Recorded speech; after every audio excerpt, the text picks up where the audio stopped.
Welcome to FitBizU. I'm your host, Jill Coleman, certified personal trainer and nutrition coach turned business mentor for thousands of fitness professionals over the last decade. Here at FitBizU, I'll be sharing tactical, actionable strategies for those who want to quit the time for money grind and make a bigger impact and generate real money online. I'll be in the trenches with you as you create new coaching programs, launch new online products, and scale your business to multiple six figures and beyond. Here, you'll always get real, honest advice. No BS, zero smoke and mirrors, a touch of tough love, and plenty of action steps you can implement right away. Let's get into the show. What is up, y'all? Welcome to another episode of FitBizU. I'm your host, Jill Coleman, and today we are doing an interview, which we have not done an interview in a long time, mostly because I've been just lazy. And so we're here in the Manhattan Beach studio, and I'm excited because today we are going to talk about a little bit about team. We've had conversations about this. We've done whole separate episodes on like how to know when to bring on someone, how to know how to hire someone, especially something like who should be your first hire, what to look for, how to find this person, etc. But I want to get specific today. And our guest is none other of the JillFit Integrator, which we're going to talk about what that is, Danny Coleman. What's up? What up? Good to be here. I think I'm working on the three-peat here with FBA. I think I've crashed. I think I hit the three-peat with Best Life. You did. If not four.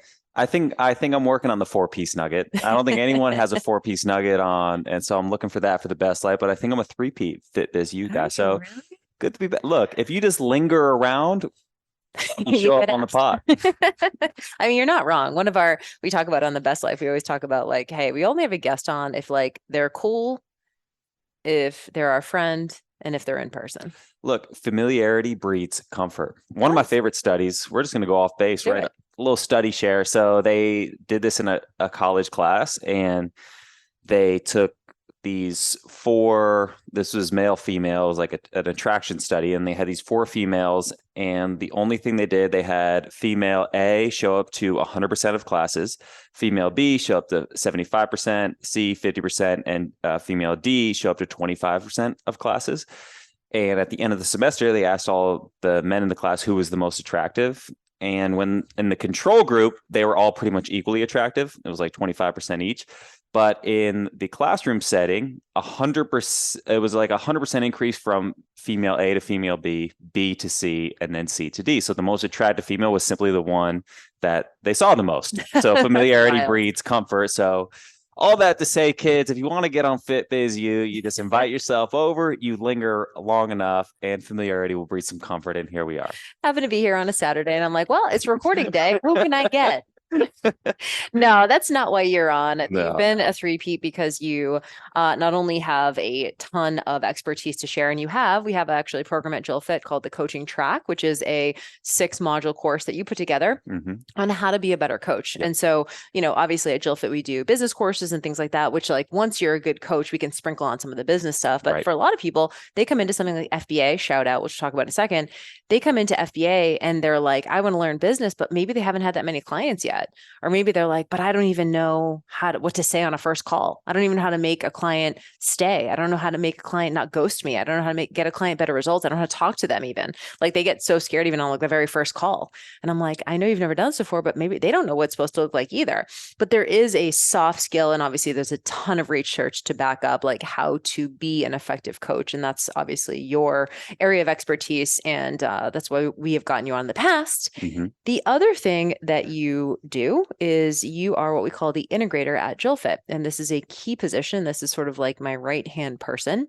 And I wanted to talk about this because this is a big piece of what we've been doing at JillFit the last 2 years and putting you in position where you're sort of, you're helping me, you're enrolled in the vision and you're helping me implement the things to make JillFit to really, explode JillFit and exponentiate our success. So let's start with the first question. What's an integrator? Yeah, so I do like to start this with the story of when you asked me to be an integrator. So it was March 2021, and you call me up and you go, there's a position, come be my integrator. I have a full-time role at another company, but you're like, look, I just part-time. I think it's a cool role. I think it'd be great for us to work together. And it was really intriguing to me, but I did have the question of like, what the fuck is an integrator? Like, I had no idea what that was. It sounded made up to me. And you sent me these books, Traction and Rocket Fuel. So 2 books that cover this topic of how an integrator works with a quote unquote visionary. So it's basically CEO and their right hand, what you said. And I read these books, and I was really deterred. I was just like, sounds like BS to me. It basically sounds like Jill is going to sip pina coladas and come up with all these ideas. And I was going to be the one to actually implement them, which meant project management, resolving conflicts, like building out the tech. Like, to me, I was like, this stuff is all the hard stuff of building a business. Like, it sounds like bullshit to me. But one, I don't think I totally understood those books. I don't think I took out. So this is not a shot at the author. I think he does a great job. I've gone back to the material, and we can talk about just how my perspective has shifted on the integrator role. And so I want to start off with, that is what it is not. It is not just a go for this, go for that. It's not a free internship. It is really a partnership. So the way I always describe the integrator is they're the one who bridges all the major functions of the business together. So I really take a lot of pride in that. I'm like, I'm the glue guy. I'm the one who ties you and also creates the space for you to do what you're a genius at. You're a brilliant content creator. You're brilliant at strategy. You're a brilliant marketer. That's where you like to spend your time. And so my goal is to make sure you spend most of your time there. And so that means taking care of the other parts of the business. So we say that the visionary, Jill, in this circumstance, is responsible for the what and the why. What are we going to do? Why are we going to do it?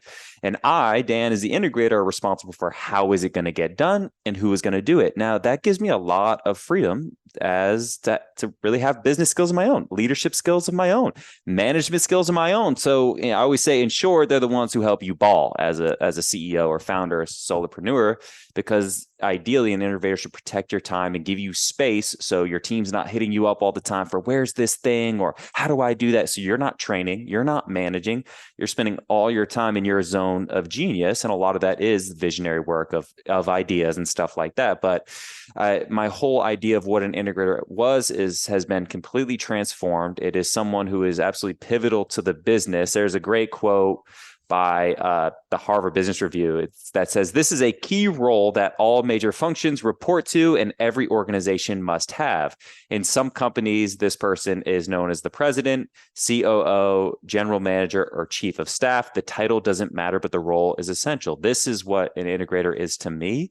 And when you start looking at history, integrators have played such a major role in history, you may just not know their names. So, for example, Rahm Emanuel was Barack Obama's chief of staff, who was a huge factor for pushing across the Affordable Care Act. Whatever you think of the Affordable Care Act is not the point. It's a huge, massive nationwide project that got pushed across the finish line in Washington, where getting stuff done is really hard. George Washington had Alexander Hamilton, and he credits him for a lot of his achievements. I know Nietzsche, a lot of his work. I think her name was Meta von Silas, who helped him get a lot of his work published. So we may not even have great Nietzsche quotes or all of his work if it wasn't for Meta. So there's all these people working behind the scenes. I just learned about a dude named Harry Hopkins, who basically pushed FDR's New Deal across the line. So all these things, to me, these are all integrators in history. And that really resonated with me because I don't always love being the star of the show. Like, you're great at being out in front, your leadership skills, your content creation, like you don't mind being on Instagram, creating programs, all that stuff. And I like to work behind the scenes a little bit more. And it allows me to really be kind of a business person without being the head honcho. Yeah, without having to maybe, and we'll talk about how this kind of works. Now, if you're listening to this and maybe you're thinking to yourself, well, this kind of sounds like a VA, or this kind of sounds like an admin or whatever. I want to share with you in the book that Dan mentioned. And if you're wondering about that, I would probably start with Rocket Fuel by Gino Wickman, just more to understand the two, and if you are a solopreneur, like I was for many years, sort of a glorified solopreneur, maybe you are doing both of these roles right now. So when you read that book, you might identify with both of the roles. You're like, but I'm a visionary because I'm in charge of where are we going, and I'm out in front, I'm coaching and I'm creating content, but you're also doing the back end stuff. You're also building the sales pages, building the landing pages, writing the emails. Like you're also managing, the inbox. You're doing all of those things. But the key is this: if you could choose, right? If you had to choose which, if you had the time, the space, the energy, which of the two would you choose? Probably most people who are business owners would choose the visionary role, right? We would be like, hey, this is my thing. But to your point, obviously being in the visionary role takes, it takes a level of responsibility and risk that oftentimes maybe the integrator or someone else on the team doesn't obviously want to take. They want to have maybe a little bit more certainty than the CEO, COO. That's sort of like the simplest way to think about it. Both of them are running the company, but one is more of in a role where they're like sort of directing, and the other person is coming behind them and sort of like filling in the gaps and managing the day to day. And also, one of the things that you're so great at, it's like we talked about this before, is like the soft skill stuff. But there's both soft and hard skills as part of the integrator. So can you break that down, like in terms of how maybe what are some of the hard skills that are required for this job, so people don't see it as just a VA, but then also what are the soft skills required for this job? Again, that if I wanted to hire a VA in the Philippines, like this person would not be managing my team, right? They're not gonna be the chief of staff of my team. They just don't have the skill set. They can answer emails and they can write a sales page, they can write some copy or whatever. They can do some design on Canva, but they're not a team player. And this is the difference. And we just had my mastermind this past weekend, and Dan was here obviously for the event, and he was speaking at it. And he was just like, this person is autonomous within the company. You are proactive. I don't actually need to give you a task list. It's a full-on job. It's not a to-do list. And so can you kind of go into the differences between like maybe a VA and then maybe some of the stuff that you do that makes it different? Yeah. So let's start with the soft skills. So the real difference in the VA and the integrator is really in the potential that they hold. I think that's actually what Wickman says. It's in the potential they hold. So the EA-VA, and not that an EA-VA can't be an integrator, by the way. And executive assistant or VA virtual assistant.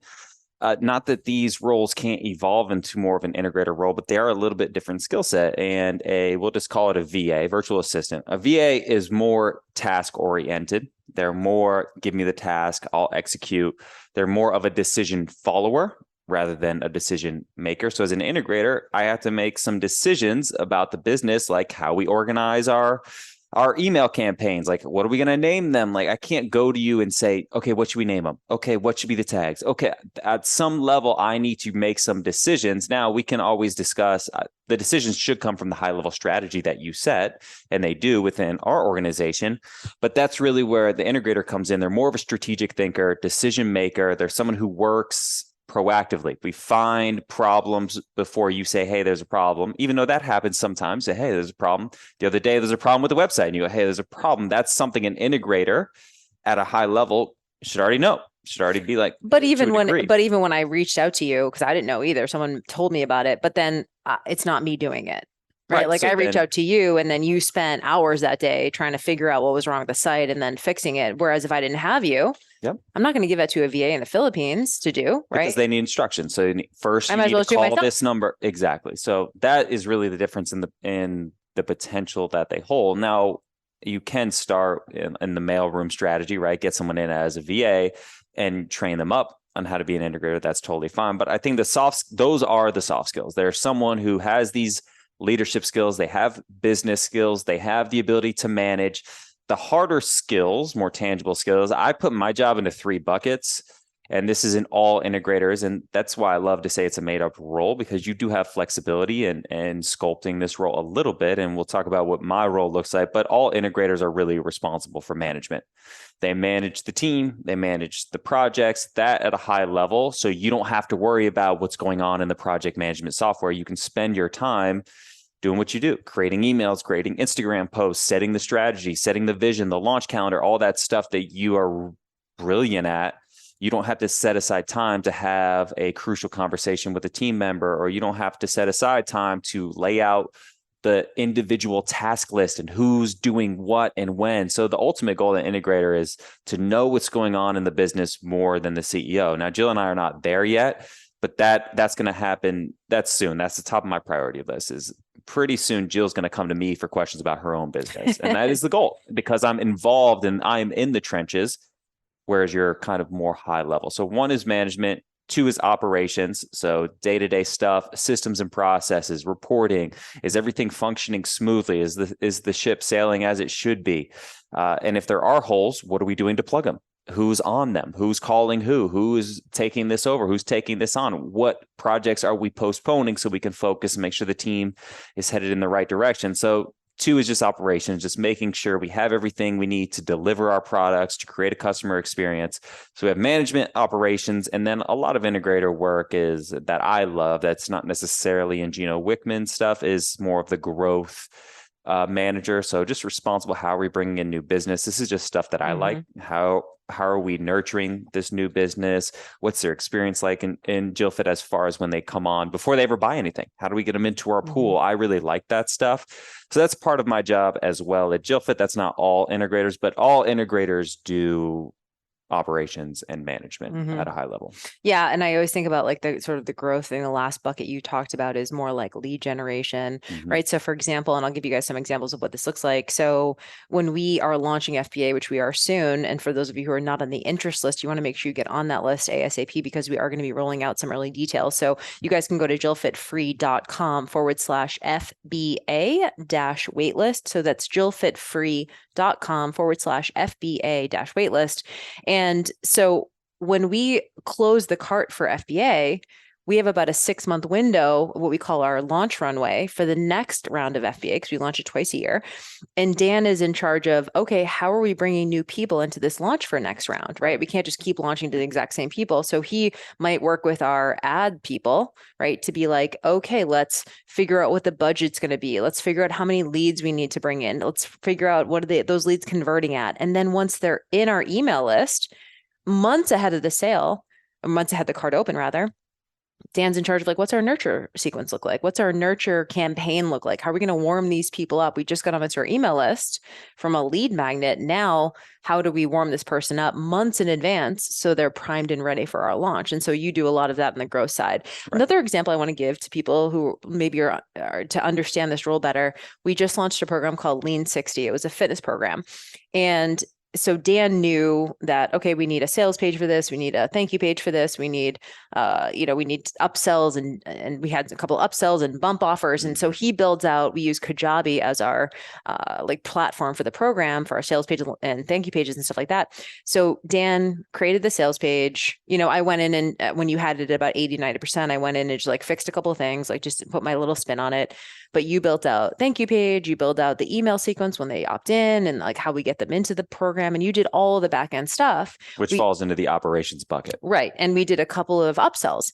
And this is an example of Dan sort of telling me what he needs from me versus me telling him what I need from him. He said, hey, Jill, we have a couple upsells.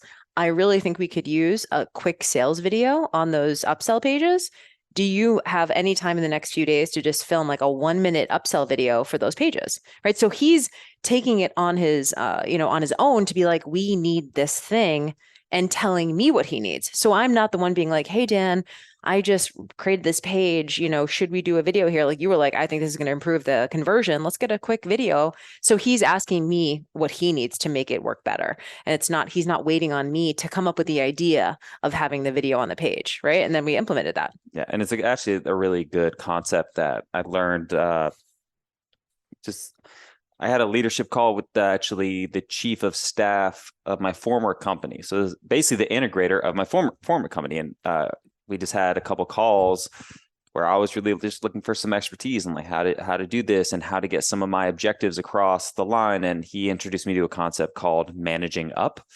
So we typically think of management as you're guiding your team below, but he's like, no. Actually, people who need the most management are your bosses. Because they're so busy and they have so much going on and they're spending so much time at this high level that they need someone to tell them. Jill always says, like, I need you to be the boss of me, which is kind of the thing when they say managing up. It's just like come up not only with ideas and this is the problem that a lot of team members run into. They just say, I have an idea, but there's no one owns that idea. So it, as a visionary or as a manager, you feel like it falls on you. Just like, okay, I guess I have to implement this or something. Like more ideas aren't what people need. They need the execution of those ideas. So managing up is saying, here's my idea. Here's what we need to make it happen.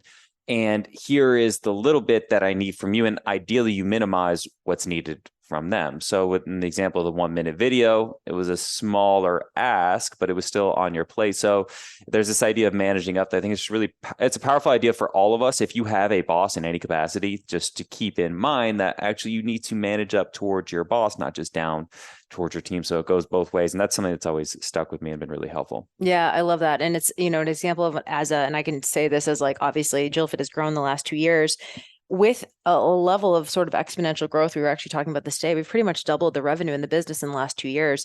With that jump in revenue has come just a lot more on my plate in terms of just like output, right? Like we're running more programs simultaneously. We have more people. We have no more butts in the seats. We're just doing more things in the business. And so there's obviously everyone's leveling up. We all have a lot more output.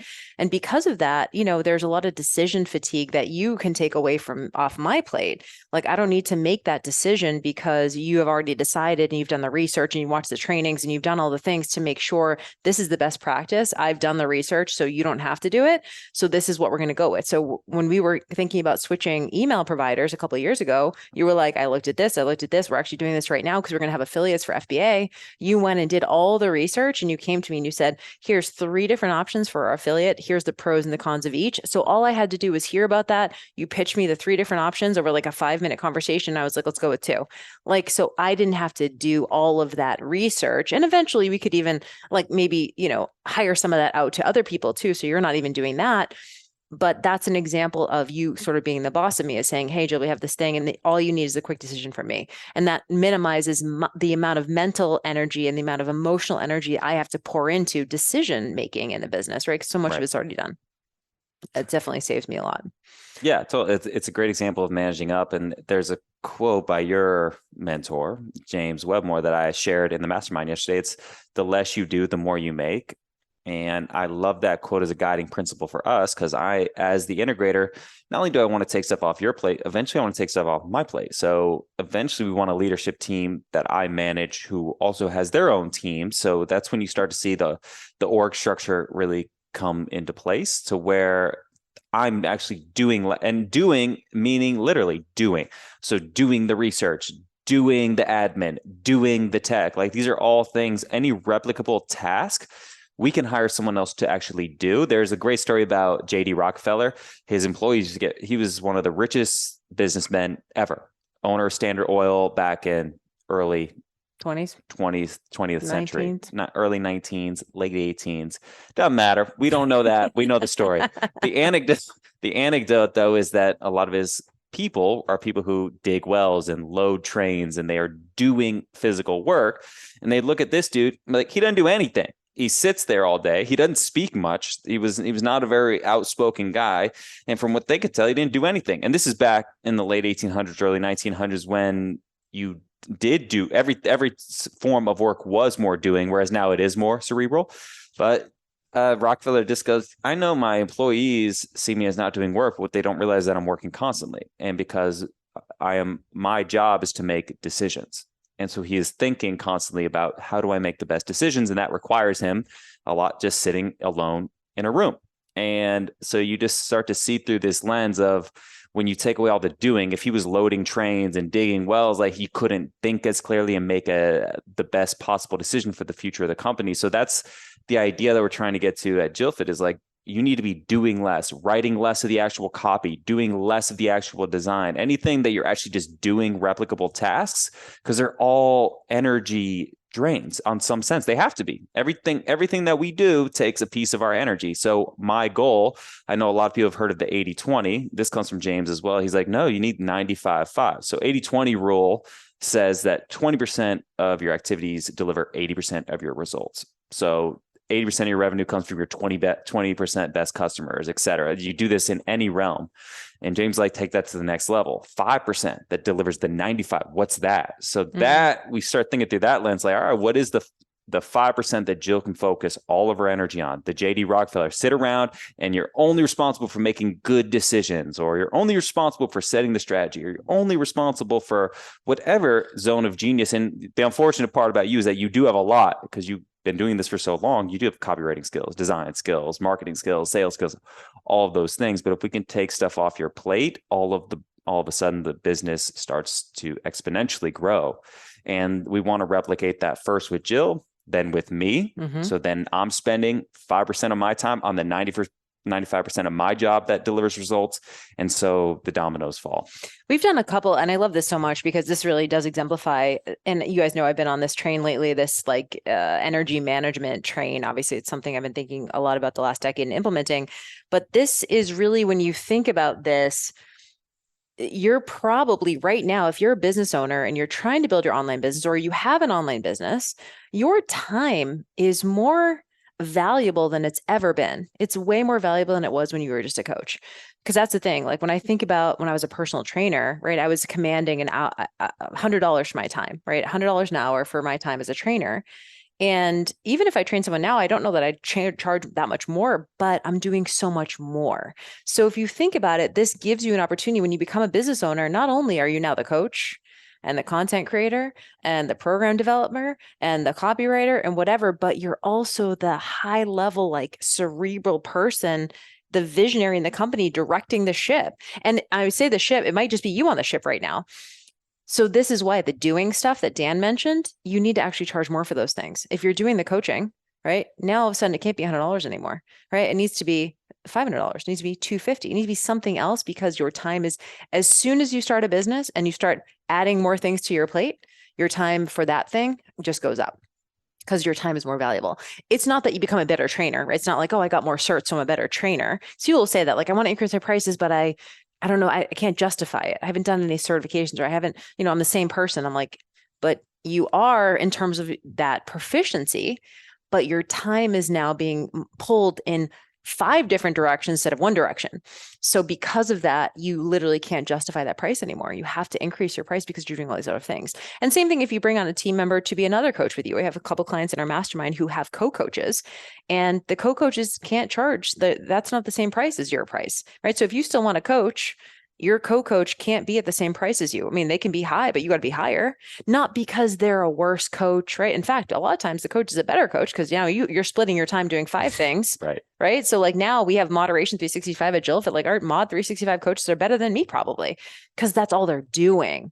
And so it's not that you charge more for your service because you're a better coach.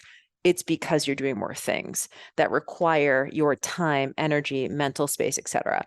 And so I wanted to have this conversation because I do think that sometimes this is the difference between what Dan mentioned about being proactive and being like having decision-making skills versus a VA is waiting for a to-do list from you. And I think oftentimes we start there because we don't know what it looks like. And I wanted to have this conversation to provide an opportunity like James did with me 2 years ago. I was introduced to this concept in our first mastermind at James in early 2021. And I remember my mind was blown. Like, could this possibly be real? Like, could this possibly happen as someone who's a solopreneur for such a long time? And not only is it possible, but like, it really is that good. But I want to know from you, what are some, as the visionary, what are some of the skills you think that visionary person needs to have to bring an integrator truly to like really just help them like shine and help them do a great job and like whatever? Because it can't just be like, I treat you like a VA and then assume you're gonna take the role of integrator. It's like, I have to groom you and I have to speak to you in a certain way and I have to give you responsibility and I have to trust and I have to, encourage and I have to whatever. So what would you say are some of the most important things that this person who wants to be the visionary, how can they get someone to really step into that role and take ownership? Yeah, I have a whole list. I got 100 things that these people should keep in mind, only because I think I was an integrator essentially my entire career. For a couple marketing agencies, for the company where... And your degree's in marketing. My degree's in marketing, and the company I work for full time, I'm actually surrounded by visionaries, and I am the one who integrates their vision for the coaching program. And then I run the coaching program. So I am actually an integrator over there. So I've seen these kind of patterns of really great visionaries and not so great ones. And I think the very first one is it comes down to finances. So you cannot treat your team members as if they are an expense. So my brother Connor and I, we always talk business, and this is our brother Connor and I, we talk business all the time. And one of the things he says is, payroll is your greatest expense. And I get that. And it is. And that's true factually. I have an issue when you treat me as if I am your greatest expense, as if I am someone who is taking money out of your pocket. And I think it's especially hard. I've worked for a couple small businesses, and I've seen CEOs almost feel as if I am taking money from them personally, even though I'm working full time for them. I remember I asked for a raise once, and it was as if like it was the most painful thing to go from $22,000 a year to $27,000 a year. Like, percentage wise, is that a big increase? Yeah, it's a big ask percentage wise, but when dollars and cents, it's like, but for what I can, do I not contribute at least $4,000 more a year? And so I think the first and foremost is the energy that you're putting out, your team members will pick up on. So if you treat me as if I'm an expense, or if you are really stressed and have a lot of angst, your team is going to take that on as well. It's going to become very shaky. If you act as if you don't trust me to make a decision or to follow through, and you jump in before you give me a chance to complete it, you're sending me a message that you don't trust me. So I'm trying to put all these under the same umbrella, that whatever your beliefs are, I think it's important to start from a mindset perspective. Your team is going to feel that. So if you feel stressed that your team is an expense, they're going to feel that. If you feel like you can't trust your team, and it's starting to leak out, and you're acting like you can't trust your team, they're going to feel that, and it's going to drive your people away. So I think the most important thing from a visionary perspective is that if you're going to do this, you have to do this. You have to trust. Jill has to trust me that Dan's going to make the best decision for the sake of the business, or he's going to make the best decision for the vision of the company. He's going to make decisions in line with that we set and talked about. So she has to trust me. Now, that can be a progressive process. So that can be something, give someone a smaller project to take on, they execute it so it can be stacked. It doesn't have to be like, here's the keys to my business, drive, kid. But it does have to be, you do have to show some trust in that they can handle it, and that the money you pay them is worth it, that you value them. And if this is not something you say, it's why I actually hate the, when you're giving someone criticism, tell them they're amazing, give them the criticism, tell them they're amazing, the sandwich compliments, because it doesn't work, because people see right through that. So I guess my ultimate point in all this is just that people can feel your energy. If you're anxious, we're going to be anxious. If you think I'm an expense, I'm going to feel like an expense. If you don't trust me, I'm going to pick up on that. So I think the most important thing from a visionary is that if you are going to do this, then you need to do it. And don't play around and pretend like you're giving someone the keys to your business and then jumping in and answering things, or jumping over and say, I'll take this. Like, you actually have to let them do it, even if it's not the way you would do it. Maybe they do it a little different. I think that's really hard, and I can really empathize with that. This is JillFit is your baby. So to give me decision-making power for your baby that can be really stress inducing. Now, you do a great job of it, but it could be, and I've seen that in the past. Yeah, it's so good. And I'm glad I'm like, just glad you broke it down like that. And I think this is the hardest thing for people who bring on a team member, is the trust thing. That's the biggest piece, right? Because I think you have to trust before there's evidence to trust, Yes. And because I think some people are like, you have to earn my trust. And I'm like, but at some point you have to rip the Band-Aid off, right? At some point you have to jump. You have to just see. And I like that you gave the example of just starting with a smaller task. And I also think something to remember is that the business isn't that fragile. Like, we've definitely had some bumps in the road the last 2 years, and not like, but it's never going to be something devastating. There's no way that a team member can completely fuck up your business to the point where it just goes under. Like, your business isn't that fragile. If you're in a position to bring on a team member, you're at a level of success that you're ready to do that. And so I think for me, one of the reasons why I had such this feeling, it was in part seeing James's team and how that runs, but it was also to the point where I knew it was the right time, because I wasn't getting some things done. And I was like, at that point, I was so overwhelmed. And I don't think you have to wait to this point, by the way. I think I probably could have taken on team earlier, but I think I had that narrative that a lot of entrepreneurs do, which is no one will do it as well as me. No one will care for it as much as I do, right? No one can do it better than me, which to me, that's, we have someone else on our team, Sarah, shout out, who's the admin.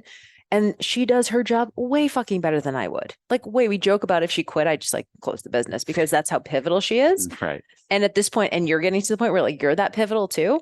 And it's like you want to be able to, and maybe that scares you if you're listening to this and you're like, that's really scary. Could I take back everything in my business and like do it myself? Sure. But that's a completely different feel and a completely different look. And honestly, I shouldn't be in the inbox. There's also there's a ceiling on that. If you're doing, you can only earn so much. There is a ceiling on if you are doing everything. So could you take everything back? Yes, you could. But emails would get missed, yeah. Right? I don't like email. Like I don't like the admin stuff. I don't like figuring out the live. Like I wouldn't want to do that, so it just wouldn't get done. Whereas Sarah loves that shit. She loves having her own. I don't give her a task list, but she has her own task list, and she just checks stuff off. And so for me, I got to the point where things were going missed or things weren't getting done, or I was so overwhelmed so much with coaching and things like that, especially during 2020 and 2021, that I was like, anyone can take anything off my plate. Even if they don't do it the exact same way as me, if they know the values of the business, right? And they're operating within the values of the business, that was a big piece. You know what our values are. So do it in the way that you would do it. It's going to look different, but if it's 80% of the way there, I'm good with it. Fucking ship it. And I got to that point where I was like, it does not need to be perfect. It does not need to be me. There's things that I would change. And we've definitely had some things where like wrong links have gone out, or like something happened to a sales page, or like we put a different, like all that kind of stuff. And but none of those things break the business, and they're all learning moments. And to me, I think you need to leave space for that. You need to leave wiggle room for someone to mess up a little bit, because that's the thing is I want you and everyone on my team feeling comfortable enough to talk to me about that stuff. But if I immediately like yell at you or yell at Sarah, yell at Courtney or whatever, and I'm like, all of a sudden it's like I completely shut the communication down. Right. And so that goes to your point about like they feel your energy. And so if I'm coming and I'm feeling resentful, annoyed, irritated, put out, and I'm having those, and it's hard sometimes because not with you guys, but it's hard like in general to manage your own emotions. But I love that you mentioned your team picks up on that stuff. But I think you have to have a level of trust and also realize that in the beginning, as you're training someone, there is going to be some things that get missed, but it's not going to be a make or break issue. It's just not going to be. And so I think you can give yourself permission to trust. Yeah, totally. I think that's really important and something you do a great job of. I don't have anything to stack on top of that. I think that was really well put. And cool. So let's talk about how you find this person. This is, I think probably people listening to this and like, this sounds amazing.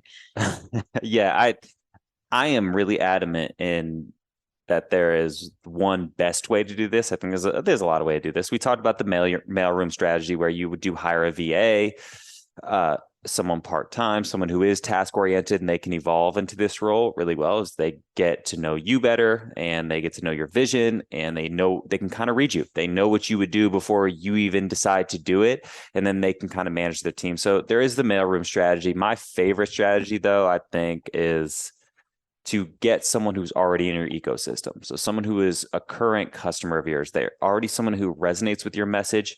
They're already someone who digs the way you talk and digs the way you put together things and just kind of is on the same wavelength to some point. If you're a solopreneur specifically, I think who we're talking to here, because as a solopreneur, you're putting a lot of your authenticity out there and people are picking up on that. And if they buy it from you, that means they dig that personality. And what I've found is I'm in an integrator group, and most of these people, if not all of these people, were customers of their CEO before they came on. And it made total sense to me that they did that. So I think the best way is to fish your current ecosystem. And these people are like loyalists to their CEO. They just love them, but they loved him long before they love the vision of where we're going. Long before they ever got hired into the company. So I think that's a good one. And I actually think an underrated one is like hungry college kids. I started in college working, online part-time, and I thought online business was cool. And I was willing to be involved in any way I could. So I was willing to do tasks and do customer support and just kind of understand. I really loved the people I was working with. I think there is a market for younger college students who they don't know quite what they want to do. They have extra time. They're not like the party or drinker type. They're hungry. They want to start something, and they see you online. They're familiar with social media. They use those tools all the time. They've been following you for years. I think they would love the opportunity to get into the door with you and learn what you do, why you do it. I think it's an untapped market that you can get for really cheap too. Someone who sees maybe me at 30, I don't see the same salary I did at 22 and go, this is great, because you just don't have, you have more responsibilities. I'm on the hook for more things now than I was back then. And I just have more room and hunger to grow too. So I think the college market is untapped. I don't know how you do that, but again, I think it's through your social media. Like, I think they're already on there, on your list, on your follower account. So I think reaching out and just saying, hey, I'm looking for someone who's young and hungry. Like, filter through that and just say, I'm looking for someone who's in college or fresh off college. I think that's a great untapped market that a lot of people don't really use. They have the time, and a lot of them are hungry and really, really smart and want to learn. Yeah, that's really cool. And so I guess the follow-up question to that, which is, okay, cool. Now I know where to find this person or where to start looking for this person. Now, what specific traits or characteristics am I looking for in this person?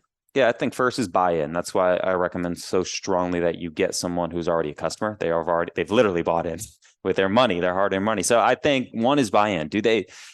When you talk about your vision, do they get excited, or are they trying to do what you're doing, but they're just not very good at it yet? And maybe they just don't have the it factor that you have. Like, we talk about that all the time. It's like, actually, I do think some people are more just better able, they're better communicators, they're better teachers. And no matter how much I want to communicate and teach, I'm not as good at it per se, or at least that's not my self-perception. So I just want to get in the door with you. So I think the first thing is buy-in. Are they already doing this type of work, or at least trying this type of work and maybe not doing it very well? Are they excited about what you do? Are they excited about you as a person? I think I told you this.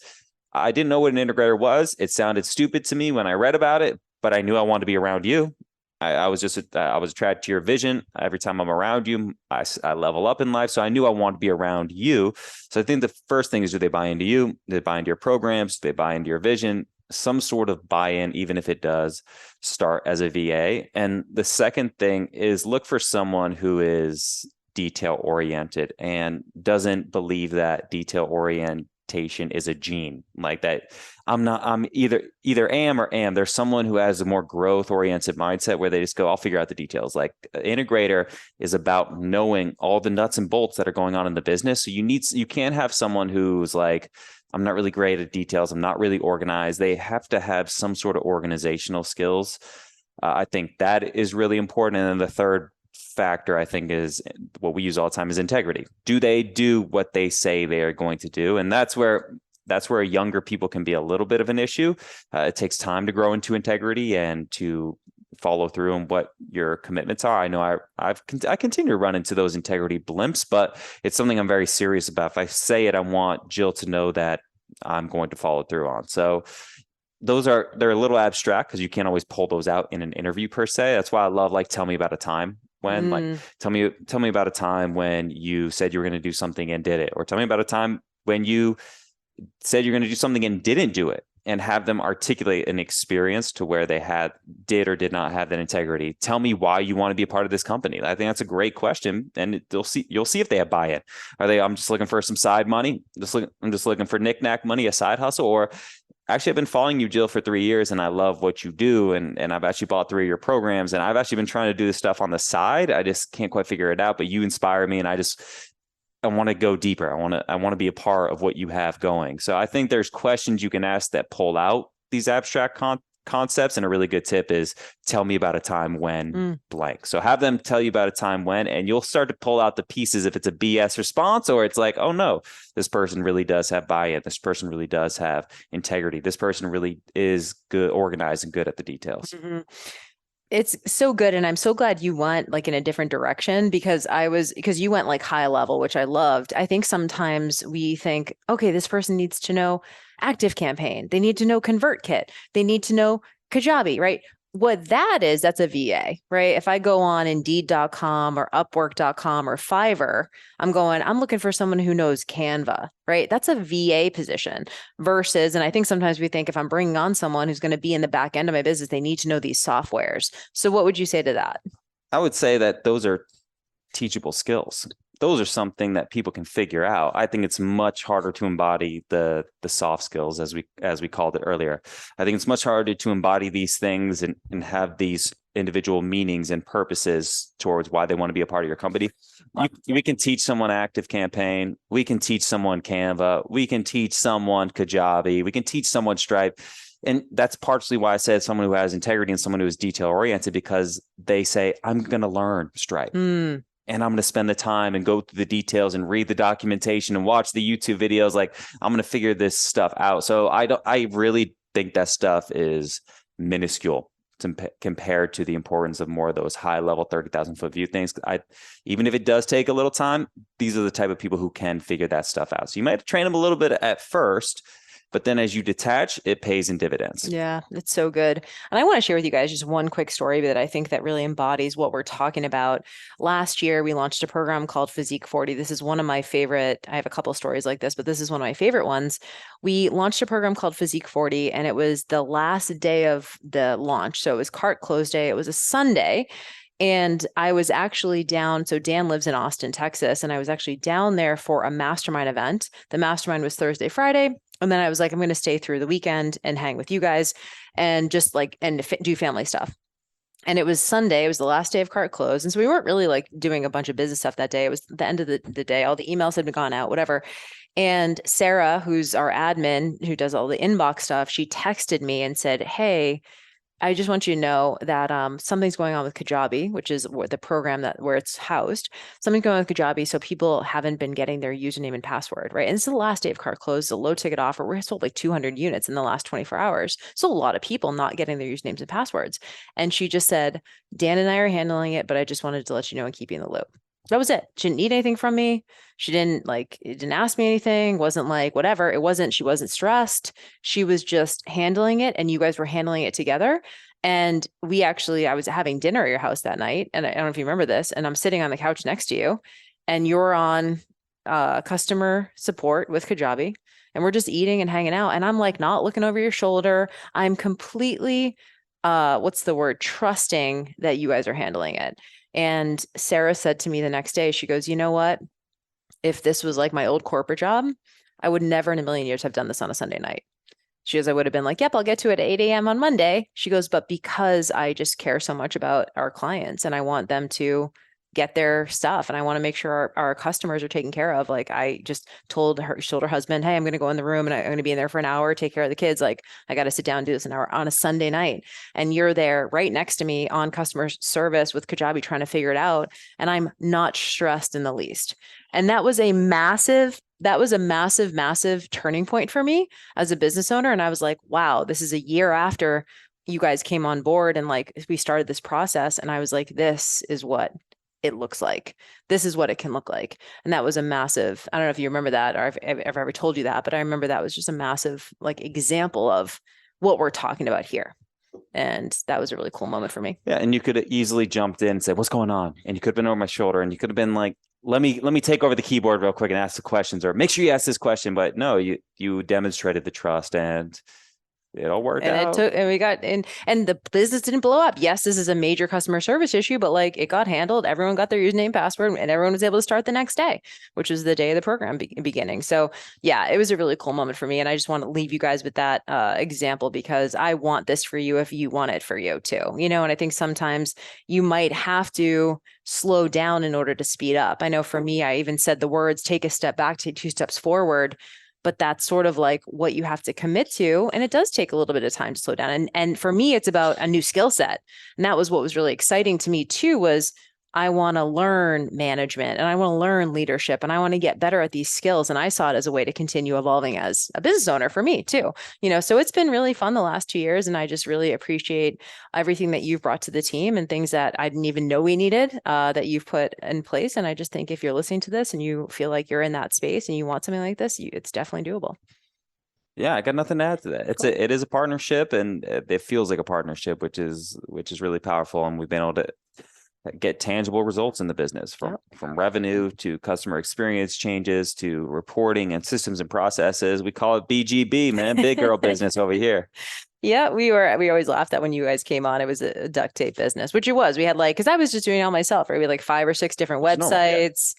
We had everything in a bunch of different places. I mean, look, this business has been around for a long time. So Dan, the first order of business was just get everything organized, get everything systematized and whatever. And you did a phenomenal job. And that's why we're able to grow.